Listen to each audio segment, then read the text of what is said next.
My parents took $390,000 I had spent 10 years saving for a house. When I found out, my dad smirked and said, "Thanks for being so naive. Your money just secured your brother's future." But I couldn't help laughing because the money they stole, it wasn't what they thought. They fell for the wrong bait. This is a story about how I, Emily Harper, at 29, was ready to buy my dream house after meticulously saving $390,000 over 10 grueling years. I worked multiple jobs, lived in a tiny apartment, and sacrificed everything for this moment. But then I discovered my own parents had emptied my account. When I confronted them, my father, with a chillingly cold smile, uttered words that will forever haunt me. "Thanks for your naivety. Your money has now secured your brother's bright future." And in that moment, to everyone's utter shock, I couldn't help but laugh. The roots of control, if you're wondering why I laughed, let me take you back. Growing up in Boston with Diane and Richard Harper was never easy. From my earliest memories, my parents maintained an ironclad grip on every aspect of my life. My clothing choices, my friends, my extracurricular activities, even the books I read, everything was subject to their approval. Nothing in our sprawling colonial house truly felt like mine. Privacy was a foreign concept. "We're only looking out for your best interests," my mother, a marketing executive who treated parenting like another project to be managed with clinical precision, would always say, systematically dismantling any sense of autonomy I tried to build. My father, a financial advisor known for aggressive investment strategies, controlled the family finances with similar rigidity. "Money isn't for children to worry about," he'd declare whenever I dared ask about savings or an allowance. Meanwhile, he meticulously documented every penny I spent in a little black notebook he kept in his desk drawer. The stark contrast in how they treated my younger brother, Tyler, made their controlling behavior toward me even more apparent. For years my junior, Tyler could seemingly do no wrong. His room was his sanctuary, his choices rarely questioned. My parents generously funded his hobbies, from expensive gaming equipment to travel soccer leagues. When he wrecked his first car at 17, they bought him a newer, better one without a single lecture. "Boys will be boys," my mother would shrug, while I, on the other hand, received a 2-hour lecture for coming home 15 minutes past curfew. Perhaps their blatant favoritism toward Tyler was what pushed me toward financial independence so early. Forging my own path at 16, I secretly got my first job at a local coffee shop, hiding tips in a hollowed-out book on my shelf. By 18, I'd saved enough for my first semester of community college, which I attended while working full-time. My parents were furious when I moved out at 19, taking my meager savings and thrift store furniture to a shared apartment 30 minutes away. "You're making a terrible mistake," my father warned. "You'll be back within 6 months." Instead, I thrived. I transferred to a 4-year college on a partial scholarship, majoring in computer science. By 22, I'd landed an entry-level position at a small tech company, and by 25, I'd worked my way up to a senior developer role. My savings strategy was methodical. 30% of every paycheck went into a high-yield savings account. I lived with roommates, drove a 15-year-old car, cooked all my meals at home, and bought clothes secondhand. Every bonus, tax refund, and side gig payment went straight into savings. My spreadsheets tracked every dollar, projecting exactly when I'd reach my goal of $400,000 for a house down payment and emergency fund. My relationship with my parents remained strained but civil during those years.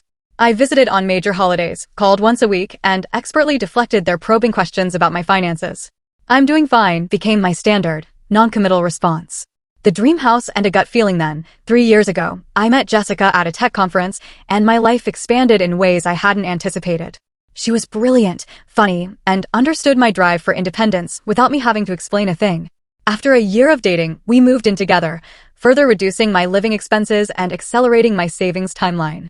It was Jessica who encouraged me to start house hunting 6 months ago, even though I was still $10,000 short of my goal. "Real estate in this area isn't getting cheaper," she pointed out logically, "and interest rates are still reasonable. It makes sense to start looking now." We spent weekends touring open houses, gradually refining our wish list: 3 bedrooms, a home office, a decent kitchen, a small yard, and, most importantly, a location that wouldn't require a soul-crushing commute for either of our jobs. When we found the perfect house in a quiet neighborhood just outside the city, I knew immediately. The 3-bedroom Craftsman with original woodwork and an updated kitchen was listed at $385,000, almost exactly matching my savings. "We could put an office in the smallest bedroom," Jessica said, her voice full of excitement as we wandered through the sunlit rooms during our second viewing, "and the backyard has enough space for that garden you've always wanted." For the first time in my life, I allowed myself to picture a future that felt completely my own, a home that no one could control or take away from me, a foundation for the life I'd been working toward for a decade. My parents, predictably, were less enthusiastic. Home ownership is a trap at your age, my father insisted during a Sunday phone call. You'll be tied down with maintenance and property taxes when you should be focusing on career advancement. And why rush into such a commitment? My mother added. You're still so young, plenty of time to settle down later. Their reaction was expected, so I didn't share further details about the house or my plans to make an offer. Which is why I was so confused when, during our next family dinner, my father casually mentioned the beautiful oak cabinets in the kitchen of the house I was considering. I hadn't told them about the oak cabinets. How did you know about that? I asked, my fork pausing midway to my mouth.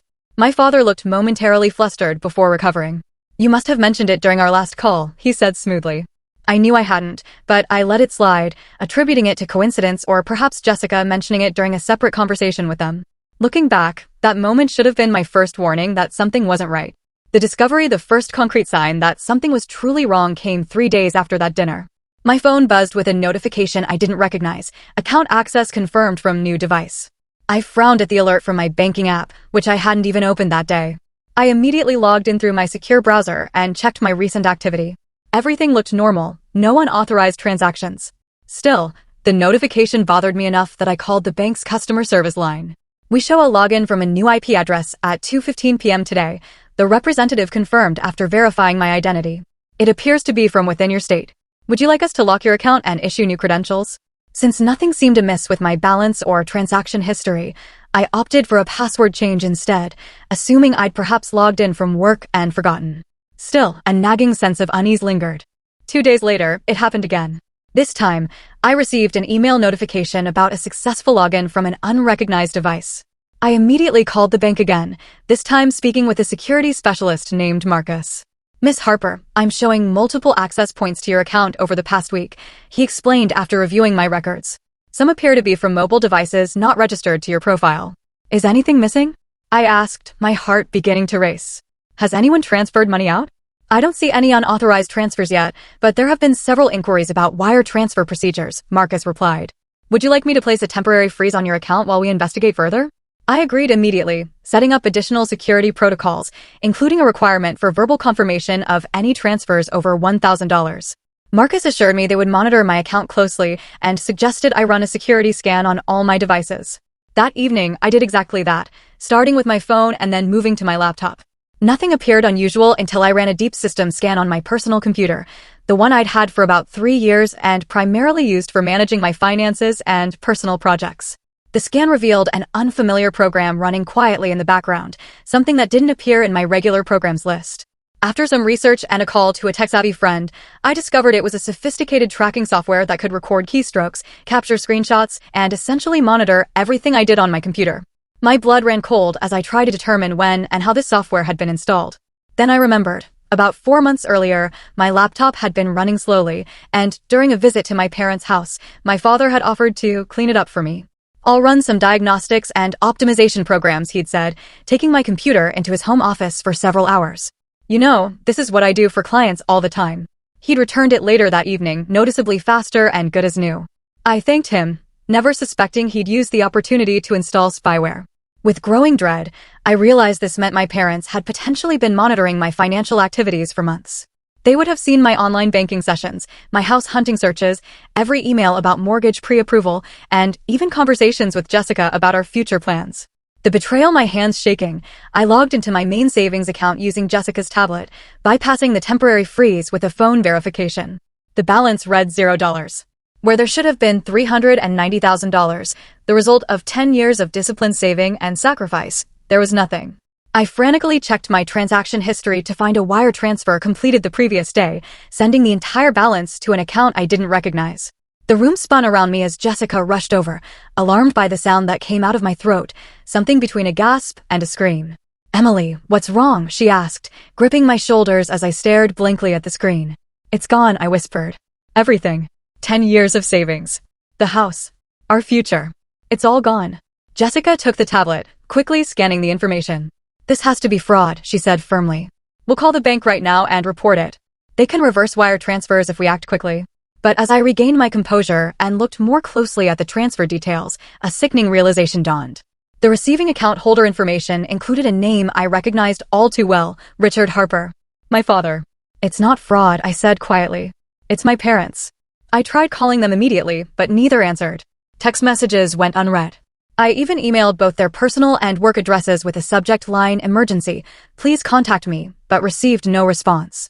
By morning, after a sleepless night pacing our apartment, I'd left 6 voicemails and sent countless messages. The silence was deafening. And in that silence, my shock transformed into something harder, more resolute. I'm going over there, I told Jessica as I grabbed my car keys. I'm coming with you, she replied, already reaching for her jacket. I shook my head. I need to do this alone. But I'll call you immediately if I need backup. The confrontation as I drove the 40 minutes to my parents' suburban home, my mind raced through possible explanations, each more implausible than the last. Perhaps it was a terrible mistake. Maybe they were trying to protect the money somehow. Could they have transferred it to a better investment vehicle as a misguided surprise? But the tracking software on my computer told a different story. This was calculated. Deliberate. A violation so profound I could barely process it. The familiar tree-lined street where I grew up looked exactly the same as always. Neatly trimmed hedges, freshly mulched flower beds, the American flag flying from the front porch, everything in its proper place, just as my parents preferred. I parked in the driveway behind my father's luxury sedan and sat for a moment, gathering my courage. Then I walked up the brick pathway and rang the doorbell, though I still had a key somewhere in my apartment. My mother answered, her expression shifting from surprise to something carefully neutral when she saw me. Emily, she said, stepping back to let me in. This is unexpected. We usually do Sunday dinners, not Tuesday drop-ins. Is Dad home? I asked, not bothering with pleasantries. In his study. Is everything all right? I didn't answer, just walked past her toward my father's home office. He looked up from his computer as I entered, removing his reading glasses. Emily, he said, smiling blandly. What brings you by on a weekday? I closed the door behind me, suddenly aware of how calm I felt. Beyond anger, beyond shock, something crystalline and clear had formed in my chest. I know what you did, I said simply. My father's expression didn't change. You'll need to be more specific. $390,000 transferred yesterday from my savings account to yours. And the tracking software you installed on my laptop when you supposedly fixed it. A flicker of something, not quite guilt, but perhaps surprise that I discovered everything so quickly, crossed his face. Then his face settled into firm resolve. Sit down, Emily, he said, gesturing to the chair across from his desk, the same chair where I'd sat for countless lectures throughout my childhood. I remained standing. Where's my money? I asked. My mother entered then, closing the door softly behind her. Richard, she said quietly. She knows. Of course she knows, he replied. Sooner than we expected, but that doesn't change anything. He turned back to me. The money is safe, he said, as if that answered everything. We made a family decision about its best use. A family decision? I repeated incredulously. You made a decision about my money that I've saved for 10 years, without even talking to me? That's not a family decision, that's theft. Don't be dramatic, my mother cut in, her voice sharp. We're your parents. We've always known what's best for you, even when you can't see it yourself. I'm 29 years old. I have a successful career, a relationship, and until yesterday, I had a plan to buy a house. You had no right to interfere. My father stood, his height still imposing even though I was an adult now. We had every right. You were about to make a terrible financial mistake, tying up all your liquid assets in an overpriced property in a market that's about to turn. We protected you from yourself. By stealing from me? My voice rose despite my efforts to stay calm. By reallocating family resources where they'll do the most good, he corrected. Your brother has been accepted to an elite business school, and he has a startup idea that needs capital. His education and business will benefit this family for generations. As if on cue, the front door opened and closed, and moments later, my brother Tyler appeared in the doorway of the study, looking confused at finding us all there. What's going on? He asked, glancing between us. Nothing that concerns you, my mother said quickly. Actually, I said, turning to face him, they just stole my entire savings account to give to you. $390,000 that I've been saving for 10 years to buy a house. Apparently, your education and business idea are more important than my future. Tyler's eyes widened. What? That can't be right. He looked at our parents. Tell me that's not true. My father's expression hardened. Emily is being selfish, as usual. We made a decision that benefits the family as a whole. By stealing her money? Tyler asked incredulously. It's not stealing when it's for your child's own good, my mother insisted. Emily was about to waste all that money on a house she doesn't need at her age. Your future is more promising. Tyler looked horrified. I never asked for that. I would never want her money taken from me. My father waved his hand dismissively. You'll understand when you're older, both of you. Sometimes parents have to make difficult decisions. He turned to me, his expression smug. Thanks for your naivety. Your money has now secured your brother's bright future. And then, to everyone's surprise, including my own, I started laughing. Not a small chuckle, but full-bodied laughter that bent me at the waist. My parents exchanged concerned glances. Emily, my mother said cautiously, "Are you all right?" I straightened, wiping tears from my eyes. "I'm better than all right. I'm fantastic. Because you didn't get what you think you got." My father's brow furrowed. "What are you talking about?" $390,000 is what I had in total savings, I explained, still smiling. But last week, after getting pre-approved for a mortgage, I moved $351,000 to a separate, secure account at a different bank. One that you didn't know about. The account you emptied only had $39,000 in it. The color drained from my father's face. "That's not possible. We monitored your main account. You never made any large transfers." "No, I didn't," I agreed. Because after I noticed some strange activities on my account, I went to the bank in person and arranged for a banker to help me transfer the funds physically, with no digital trail. I was planning to surprise Jessica with the good news that we could make an offer on the house with extra funds for renovations. My mother sank into a chair. "You're lying. Call the bank if you don't believe me," I replied, "though I'm not sure you want to draw more attention to what you've done." Tyler moved to stand beside me. "I want no part of this," he said firmly. "Whatever they took from you, I don't want it. And I'll help you get it back." My father's shock quickly transformed into anger. "You ungrateful children. After everything we've done for you. What you've done," I said, my voice steady, "is commit fraud and theft. You installed spyware on my computer without my knowledge or consent. You used that information to access my bank account without authorization, and you transferred funds that didn't belong to you. That's not parenting. That's criminal." "You wouldn't press charges against your own parents," my mother said, but uncertainty flickered in her eyes. "Watch me," I replied. I turned to leave, then paused at the door. "You have 24 hours to return my $39,000. After that, I'm going to the police with evidence of everything you've done." As Tyler and I walked out together, leaving our parents stunned in the study, I felt a weight lift from my shoulders that I hadn't realized I'd been carrying my entire life. The legal battle, my 24-hour deadline came, and went with no money returned and no communication from my parents. True to my word, I filed a police report the following morning, bringing copies of bank statements, screenshots of the unauthorized wire transfer, and evidence of the spyware found on my computer. Detective Kimberly Walsh took my statement, her expression growing increasingly serious as I explained the situation. "Unfortunately, we see cases like this more often than you might think," she told me. "Family financial exploitation is surprisingly common, though your parents' methods were unusually sophisticated." She explained that they would investigate, but also recommended I consult with an attorney who specialized in financial crimes. "Criminal charges are one avenue," she said, "but civil action may be your best bet for recovering the funds quickly." Through a colleague's recommendation, I found Sarah Williams, an attorney who had previously handled several cases involving parental financial abuse of adult children. Her office was small, but impeccably professional, and she listened intently as I recounted my story. "First things first," she said when I'd finished, "we'll file for an emergency injunction to freeze the funds they took so they can't spend or hide them. Then we'll proceed with both civil claims for the return of your money, plus damages, and work with the police on potential criminal charges." True to her word, Sarah moved quickly. By the end of the week, a judge had granted our request to freeze my parents' accounts where my money had been deposited. The formal complaint filed against them included charges of theft, fraud, unauthorized computer access, and invasion of privacy. My parents' response was swift and predictable. They hired Bradford Montgomery, one of the most expensive attorneys in the city, known for representing wealthy clients in complex financial disputes. Their formal response to our complaint was a blend of denial and justification, claiming they had acted out of parental concern and fiduciary duty. More shocking was their countersuit, alleging that I had borrowed money from them throughout my early adulthood with a verbal agreement to repay it, and that the $39,000 they took was simply collection of this family debt. "This is completely fabricated," I told Sarah when she showed me their filing. "I've never borrowed money from them as an adult. In fact, I've been financially independent since I was 19. "I believe you," she assured me. "But we'll need to gather evidence to refute their claims. Bank records showing your income and expenses over the years, testimonials from friends or colleagues who can attest to your financial independence, anything that contradicts their narrative." The case quickly drew attention beyond our family.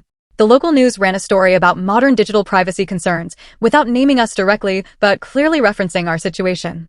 My inbox filled with messages from friends, colleagues, and even a few distant relatives, all expressing varying degrees of shock, support, or, in some cases, criticism for taking legal action against my own parents. The most painful messages came from my mother's sister, Aunt Lauren, who had always been kind to me growing up. "Family matters should stay within the family," she wrote. "Your parents may have made a mistake, but Dragging them through the courts will only destroy any chance of reconciliation. Is that really what you want? What I wanted, I realized, was something my aunt couldn't understand: accountability. For once in my life, I wanted my parents to face consequences for their controlling behavior rather than being allowed to rewrite reality to suit their preferences. Jessica proved to be my steadfast support through all of this. She took days off work to accompany me to meetings with Sarah, organized our growing file of evidence, and held me on the nights when the stress and hurt finally caught up with me. "You're doing the right thing," she would whisper as I cried against her shoulder. Standing up for yourself doesn't make you a bad daughter. They broke your trust in the most fundamental way. Tyler, too, surprised me with his unwavering support. Despite pressure from our parents and extended family, he provided a written statement confirming he had never asked for or wanted my money, and detailing the pattern of favoritism and control he had witnessed growing up. "I've always felt guilty about how differently they treated us," he confessed during a lunch meeting with me and Sarah, "but I never thought they'd go this far. I'm sorry I didn't stand up for you sooner." The most difficult part of the legal process was the deposition, where I had to sit across from my parents and their attorney while answering questions for hours. They looked smaller somehow, my mother's perfectly maintained appearance showing cracks of stress, my father's confident posture diminished. Bradford Montgomery, their attorney, tried repeatedly to paint me as ungrateful, financially irresponsible, and vindictive. "Isn't it true?" he asked, peering over his glasses. "Your parents repeatedly advised you against purchasing property at your age, showing financial wisdom you chose to ignore?" "They expressed their opinion," I replied carefully, as Sarah had coached me, "but opinions don't entitle them to access my bank account without permission or install spyware on my computer." "And isn't it true that your brother's education and business prospects represent a better long-term investment for family resources than an overpriced house in a volatile market?" Sarah objected before I could answer. Family resources implies joint ownership. The funds in question were the sole property of my client, earned through her employment and systematically saved over a decade. As the weeks stretched into months, the emotional and financial toll of the legal battle grew. The house Jessica and I had fallen in love with sold to another buyer.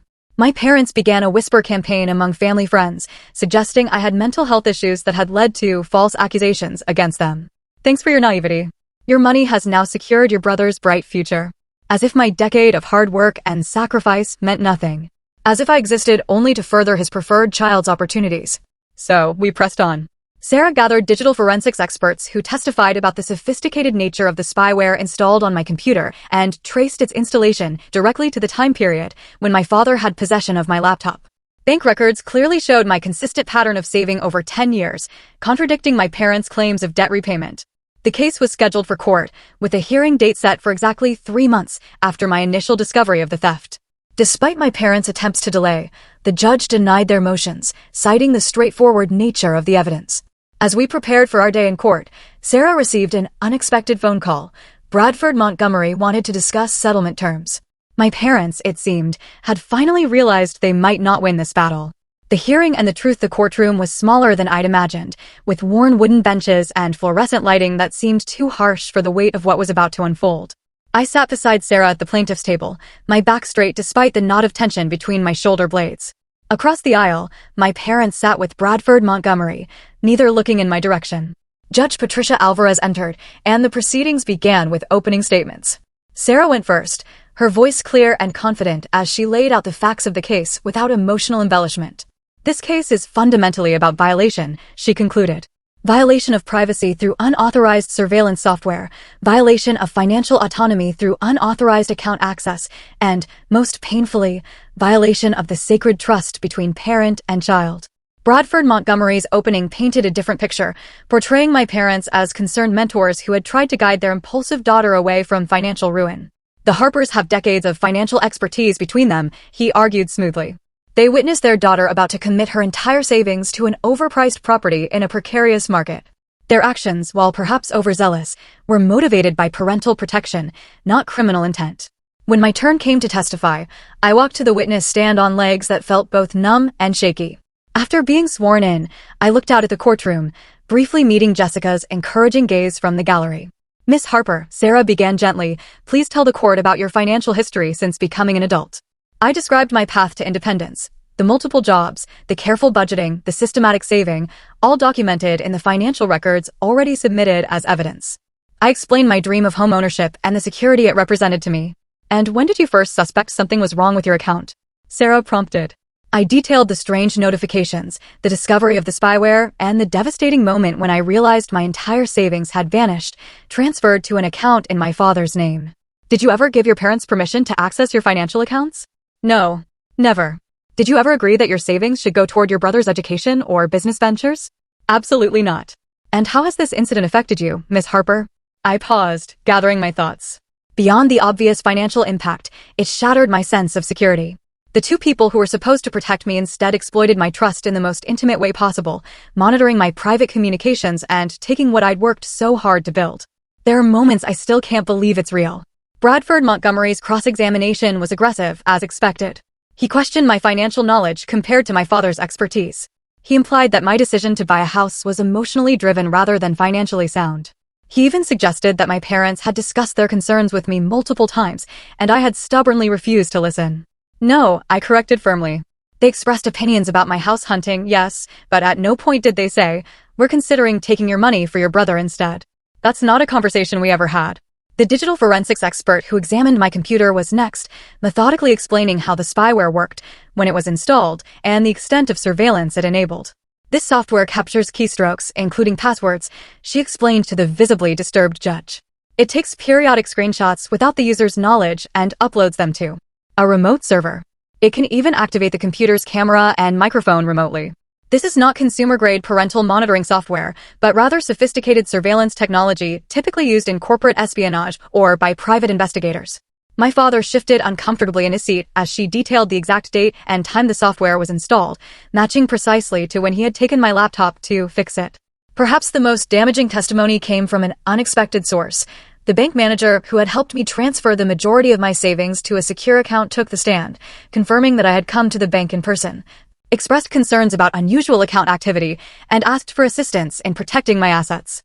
Ms. Harper specifically mentioned feeling that someone might be monitoring her online banking activity, he recalled. She requested that we handle the transfer with no digital notification or electronic trail, which is unusual but not unprecedented when clients have security concerns. This testimony directly contradicted my parents' claim that I had fabricated the story about transferring most of my money before they accessed my account. The real surprise of the day came during my brother Tyler's testimony. I had expected him to confirm his written statement about never asking for my money, but he went much further. My parents have always treated Emily and me differently, he stated clearly. Growing up, I received opportunities, trust, and resources that she didn't, for no reason except that I was their son and she was their daughter. A murmur ran through the courtroom as he continued. When I learned what they had done with Emily's money, supposedly for my benefit, I was horrified. But I wasn't entirely surprised. This fits a pattern of control they've maintained over her for as long as I can remember. Then, voice steady, he revealed something I hadn't known. After Emily discovered what happened, our parents approached me with $50,000 to start my business immediately, saying it was my portion of a family investment. When I refused it and said I would support Emily in court if necessary, they threatened to withdraw funding for my education entirely. My mother made a small sound from her seat, and my father's face flushed dark red. "Tyler, that's enough," he said sharply, earning a quick reprimand from the judge about speaking out of turn. As the first day of proceedings ended, Sarah looked cautiously optimistic. "The judge seems troubled by the evidence," she whispered as we gathered our things, "particularly the sophisticated nature of the spyware and your brother's testimony." The second day brought an unexpected development. Before proceedings began, Bradford Montgomery requested a brief recess to speak with his clients. When court resumed 30 minutes later, he approached the bench. "Your Honor, my clients would like to propose a settlement." The terms were straightforward: full return of the $39,000, plus $20,000 in damages to cover my legal fees and emotional distress. In exchange, I would drop all claims and agree not to pursue criminal charges. Judge Alvarez turned to me. "Miss Harper, are these terms acceptable to you?" I looked at my parents, really looked at them, perhaps for the first time in my adult life. My mother's perfect posture, my father's confident facade, both now showing cracks under pressure. They had monitored my most private communications, violated my trust, taken what wasn't theirs, all while believing they were entitled to control my life, even as an adult. "No, Your Honor," I said clearly. "Those terms are not acceptable." Bradford Montgomery looked stunned. Sarah leaned close to me, whispering urgently, "Emily, this is a reasonable offer. We should consider it." "I've spent my entire life being reasonable while they've been controlling," I replied quietly. "I want the court to decide." And so the proceedings continued. Financial records from my parents' accounts revealed something I hadn't known. They had been experiencing significant financial pressure themselves. My father's investment firm had lost several major clients in the past year, their mortgage was underwater after a poorly timed refinance, and Tyler's elite business school tuition was beyond what they could comfortably afford. They had taken my money not just out of a desire to control me or favor my brother, but out of desperation to maintain appearances and expectations that they could no longer financially support. This revelation didn't excuse their actions, but it provided context that helped me understand the frantic violation of boundaries. They were drowning and saw my savings as a life raft, justifying the theft through a lifetime of paternalistic control. In her closing argument, Sarah emphasized the deliberate nature of my parents' actions. This was not a momentary lapse in judgment, she stated firmly. It was a calculated series of invasions, executed over months, culminating in the theft of my client's life savings. The court must send a clear message that family ties do not exempt anyone from basic legal and ethical boundaries. Bradford Montgomery's closing was more subdued than his opening had been, focusing primarily on my parents' previously unblemished reputation in the community and their sincere belief that they were acting in the family's best interest. The verdict and new beginnings. Judge Alvarez took a day to consider her ruling. When we returned to court, the tension was palpable. In the case of Harper versus Harper, she began, her voice stern, this court finds in favor of the plaintiff. The defendant's actions constitute a clear violation of multiple statutes regarding privacy, unauthorized computer access, and financial fraud. She ordered my parents to return the full $39,000, plus $50,000 in punitive damages, and granted a permanent injunction barring them from any contact with my financial institutions or electronic devices.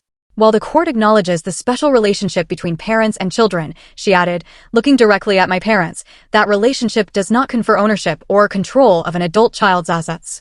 Ms. Harper has demonstrated admirable financial responsibility and independence. The paternalistic overreach demonstrated by the defendants is particularly troubling given the sophisticated methods employed. As a final point, she noted that she would be referring the case to the district attorney's office for consideration of criminal charges, though the decision to prosecute would be at their discretion. My parents sat motionless as the ruling was read, my father's face pale, my mother's eyes downcast. They had lost not just the case, but the carefully constructed narrative they'd built around their actions, their parenting, and their own financial stability. As we left the courtroom, Tyler caught up with me in the hallway. "Are you okay?" he asked, concern evident in his eyes. I considered the question seriously. "Not yet," I answered honestly. "But I will be." The weeks following the court ruling brought both practical challenges and emotional upheaval. My parents complied with the financial judgment promptly, likely hoping to minimize their exposure to potential criminal charges. The district attorney ultimately decided not to pursue criminal prosecution, citing my parents' clean prior record and the full financial restitution already made. With the return of my $39,000 plus the additional $50,000 in damages, I now had even more than my original savings goal. Jessica and I resumed house hunting, though the market had shifted slightly in the months of legal proceedings. "What about this one?" Jessica asked one Saturday morning in bed, her tablet propped against her knees as she scrolled through listings. For bedrooms, renovated kitchen, about 10 minutes farther from downtown than we were looking before. The house was beautiful, slightly larger than our original target, with a wraparound porch and an established garden. The price was within our budget, especially now. "It's perfect," I said, a flutter of excitement replacing the knot of anxiety that had lived in my chest for months. "Let's see it today." 2 weeks later, our offer was accepted. As we signed the mountain of paperwork at closing, I felt a surreal sense of accomplishment. Despite everything, despite the betrayal and legal battle and public exposure, I had achieved what I'd worked toward for 10 years. "Congratulations, homeowners," the real estate agent said, handing us the keys with a flourish. That night, Jessica and I sat on the bare floor of our new living room, sharing takeout and champagne by the light of a single floor lamp we brought from our apartment. "To new beginnings," Jessica toasted, her glass clinking against mine. "And to hard lessons learned," I added quietly. Moving forward, the emotional fallout from the case was more complicated than the practical aspects. I established firm boundaries with my parents, including no unannounced visits to our new home and no discussions of my finances ever. Our interactions were limited to brief, civil exchanges at family gatherings, which I attended primarily to maintain my relationship with Tyler. My brother had moved out of our parents' home shortly after the court case concluded, renting a small apartment near his university. He was pursuing his business degree, but with student loans and part-time work rather than parental funding. "It's harder this way," he admitted when he came over to help us paint the new living room, "but it feels more honest somehow, like I'm building something that's truly mine." I understood completely. My parents made several attempts at reconciliation, each revealing how little they'd actually changed. My mother sent an elaborate housewarming gift with a card that read, "We hope you'll now see that everything worked out for the best in the end." My father called on my birthday with an investment opportunity he thought would be perfect for that settlement money, apparently having learned nothing about respecting my financial autonomy. Each time, I politely but firmly reinforced my boundaries, refusing to be drawn into their preferred narrative that the entire episode had been an unfortunate misunderstanding, now happily resolved. "They still don't get it," I told my therapist, Dr. Andrea Reeves, during one of our weekly sessions.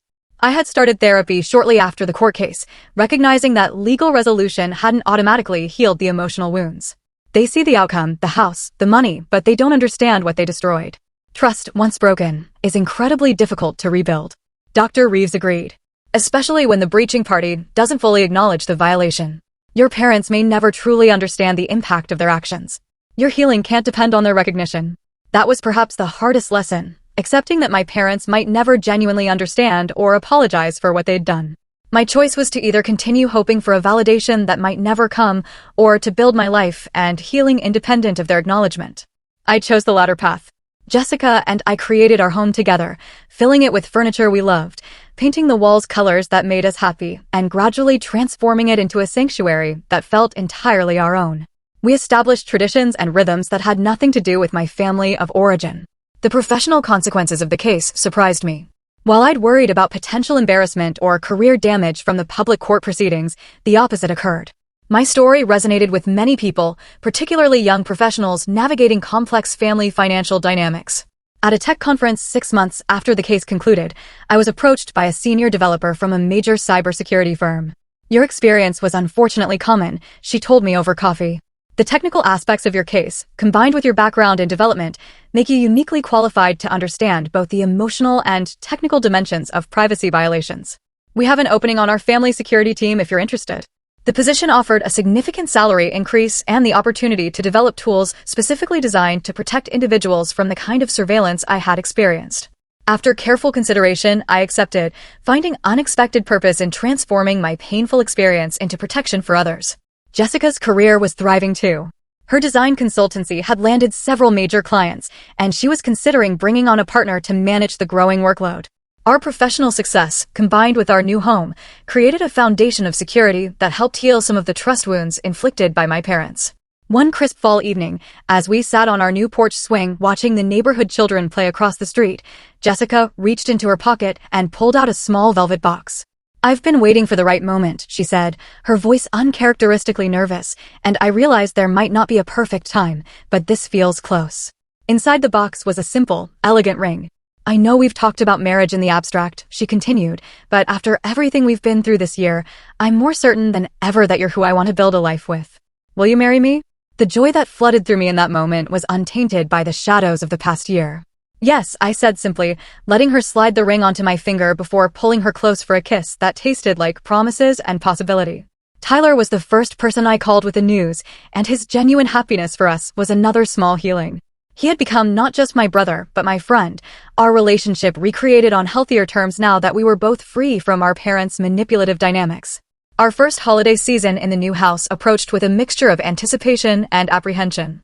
The question of whether to include my parents in our celebrations loomed large. "What do you want to do?" Jessica asked as we discussed Thanksgiving plans. "It's completely your call."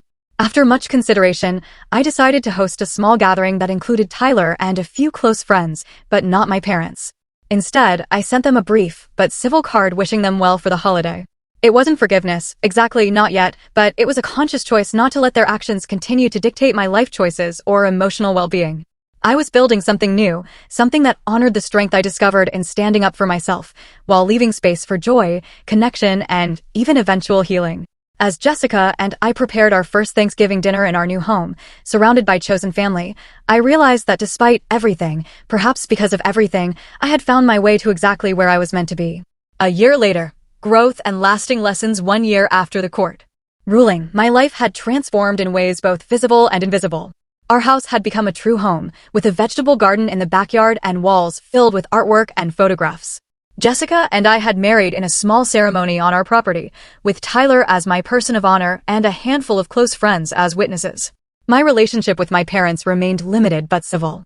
We had established what my therapist called structured contact, with clear boundaries and expectations. Holiday gatherings were hosted at neutral locations, conversations kept to safe topics, and any attempts to discuss finances or offer unwanted advice were met with a polite but firm redirection. "I'm still working on forgiveness," I told Dr. Reeves during our now monthly sessions, not for their benefit, but for mine. "Carrying anger takes energy I'd rather direct elsewhere." "Forgiveness doesn't mean forgetting or allowing the same patterns to continue," she reminded me. "It can simply mean accepting what happened and choosing to move forward without letting it control your present." That perspective helped me navigate the complex emotions that still occasionally surfaced. There were moments when a casual comment or familiar gesture from my mother would trigger a flash of the old hurt and betrayal, but those moments became less frequent, less intense, as I continued to build a life defined by my choices rather than their actions. Tyler had graduated and launched a modest but promising tech startup, funded through a combination of small investors and a grant program for young entrepreneurs. He had made a point of establishing his business completely independent of our parents' financial input, despite their repeated offers of help. "I'm following your example," he told me over dinner at our house one evening, "building something that's truly mine." His progress in therapy was evident in the way he now established his own boundaries and pursued his own path without seeming torn by guilt or obligation.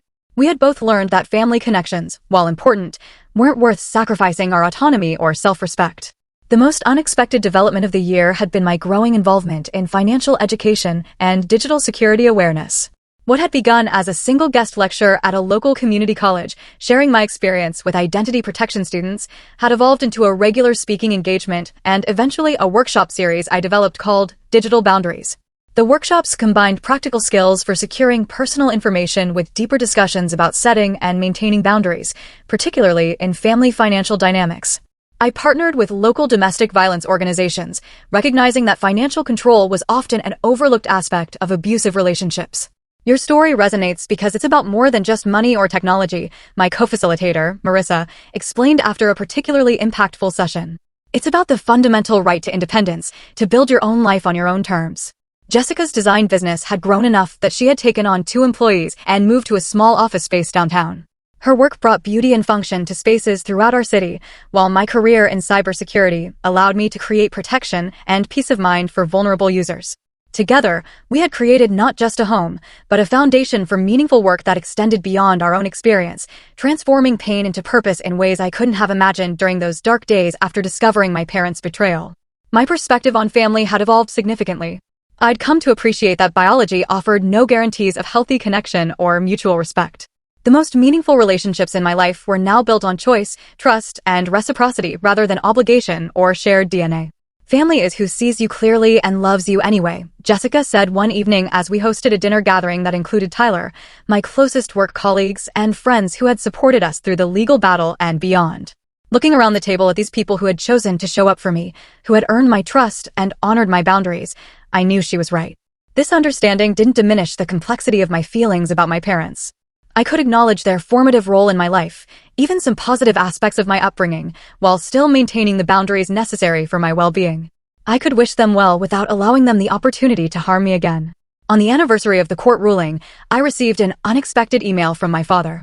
Unlike his previous attempts at communication, which had been defensive or minimizing, this message seemed different. From the first line, "I've been doing some difficult reflection," he wrote.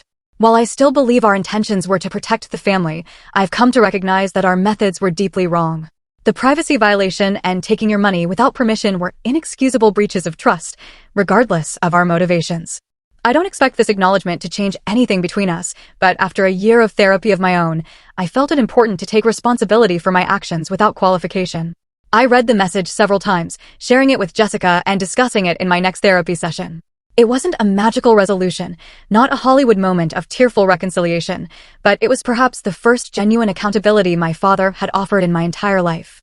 I responded briefly, thanking him for the acknowledgement without promising any change in our current arrangement.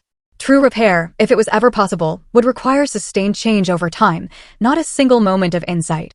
As I reflect on the journey from that devastating discovery to my life today, I'm struck by how a violation meant to control and diminish me instead catalyzed growth and independence beyond what I had previously imagined possible. The very qualities my parents tried to suppress, my determination and self-reliance, ultimately protected me from the worst of their actions. The most valuable lesson I've learned is that true security comes not from controlling others or being controlled, but from building a life aligned with your own values, surrounded by relationships based on mutual respect and genuine care. Freedom isn't just financial, though that's certainly part of it. It's the ability to define your own path and set your own boundaries, especially when, those closest to you resist. If my story resonates with you in any way, I hope it offers some validation or courage for your own journey. The path to establishing healthy boundaries isn't always straight or easy, particularly with family, but it's worth every difficult step. Have you ever had to set challenging boundaries with loved ones?